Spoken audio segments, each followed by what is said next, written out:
தென்னாடுடைய சிவனே போற்றி, எந்நாட்டவர்க்கும் இறைவா போற்றி. இன்றைய தினம் அக்னி நட்சத்திரம் ஆரம்பம்.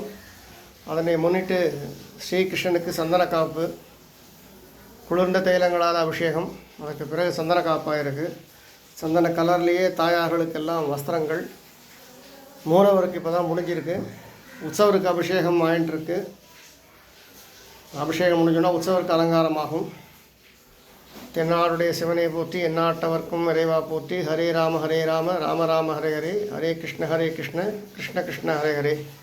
ஓம் ஈம் நம ஐம் ஹ்ரீம் க்ளைம் சாமுண்டாஹே விச்சே வாராகி வாராகி வாராகி நம. மகாசுதர்சனாய வித்மஹே ஜுவாலா சக்கர தீமஹி தன்னோ சக்கர பிரச்சோதயாதே. கேசவாய நம, நாராயணாய நம, மாதவாய நம, கோவிந்தாய நம, விஷ்ணவே நம, மதுசூதனாய நம, திருவிக்ரமாய நம, வாமனாய நம, ஸ்ரீதராய நம, ஸ்ரீகேசாய நம, பத்மநாபாய நம, தாமோதராய நம. சுவாமியுடைய திருப்பாதத்திலேருந்து சிகை வரைக்கும் தரிசிக்கணும். அதே மாதிரி சுவாமியுடைய மேலே இருக்கக்கூடிய மணிமுடி அப்படி இருந்து அங்கேயிருந்தும் சேவிக்கணும். 2 சேவைகள் இருக்குது. அப்படிங்கிறதால சுவாமியை சேவிச்சுக்கிறோம். ஹரே கிருஷ்ணா ஹரே கிருஷ்ணா ஹரே கிருஷ்ணா.